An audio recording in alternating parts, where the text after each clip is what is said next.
photoshopped, definitely photoshopped. Since when did we stop appreciating art? And when did it become more important to judge what kind of tools do we use rather than enjoying someone's creation? There's a huge difference between photography and digital manipulation, and both of those might involve some sort of use of Photoshop. So this video goes out to both, to those who yell, "It's Photoshop," to explain what is the difference between photography and digital manipulation, and also to photographers or creators who are, being yelled at by the first group. And the goal of this is for everyone to just calm down and enjoy the art.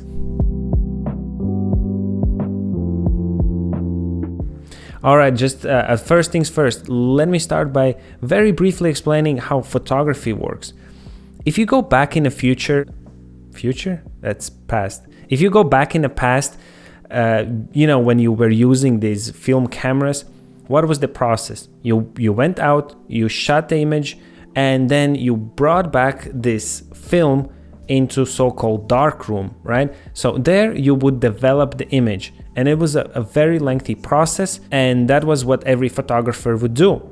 Now we don't have darkrooms anymore, only for those people who use photo films, but for digital photography, you don't need to do that. Professional photographers use Adobe Lightroom. You hear the name? Darkroom, Lightroom. It's actually a clever name.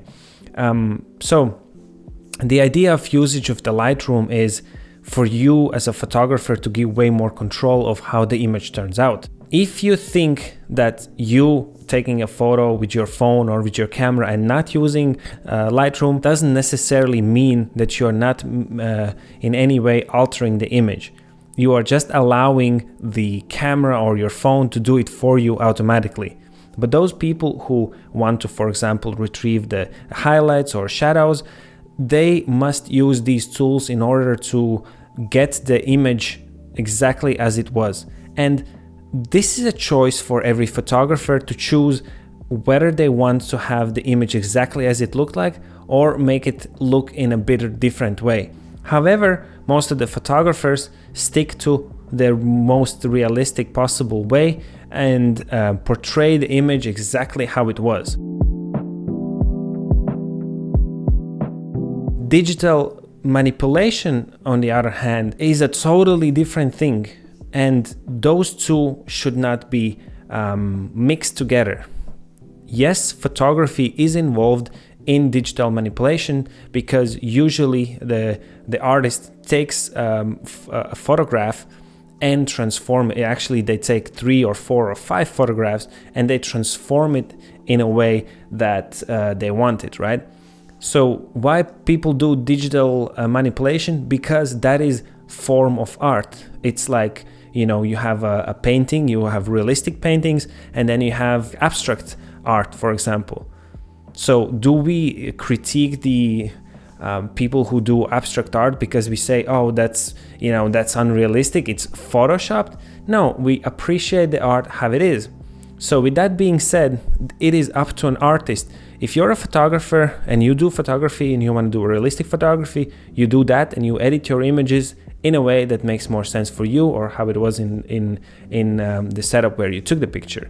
However, digital artists try to express themselves in different ways, so they choose to alter the images, sometimes bend the reality, sometimes they put another city on the sky or whatever they do. The biggest misconception what comes is when you have a photographer who claims to be a photographer, however, he or she alters the image ever so slightly that it does become digital manipulation, but they do not reveal that the image is being manipulated. For example, someone adding lots of dramatic sky or adding birds or some buildings or mountains in the background, whatever it is. If this person doesn't clearly communicate that, I think this is where the problem is. You as a photographer or as an artist should not claim something to be realistic when you know that you have altered the image. I believe that every artist, be a photographer or whoever you are, should clearly communicate what is your creation. If it is a digital manipulation, admit it and let the people appreciate your work for being the image being digitally manipulated. There shouldn't be a mix of these things. And there are some areas where this is completely forbidden. For example, in journalism, there should never ever be any digital manipulation in journalism, and that all goes down to ethics. You should not make a baby running on the street and then you Photoshop all the blood and explosions in the background, because that is altering reality. So there are different categories where you can use this or where you can't use this. But again, as I said, it must be clearly communicated by every photographer. So I'm calling out to both of these sides, both of these groups.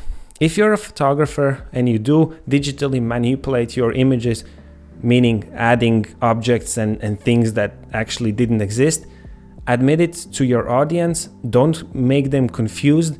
And tell them upfront what you are doing, and that, for example, most of your images are digitally manipulated.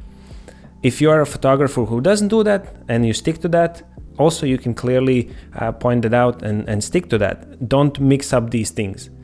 And for those people who are yelling, it's photoshopped. Yes, it is photoshopped when the image is digitally manipulated, and it's fine. It's art of work, and you should appreciate what the artist has done there, because it takes a lot of time and it takes a lot of thought in order to even manage to do something like that. So appreciate just the work and don't yell it's photoshopped, because it is clearly visible when it's photoshopped.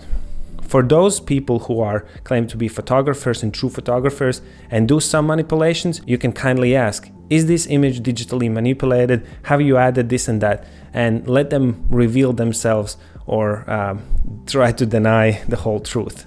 So yeah, I just wanted to point this out, that there is a huge difference between this.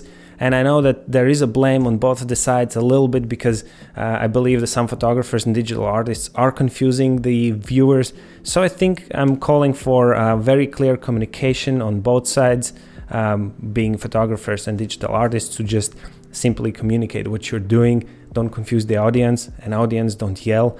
And I really hope this very brief explanation between these two things makes sense for you, and now you have a little bit more understanding of how the images are being developed for photographers and also for these digital manipulators, if you will.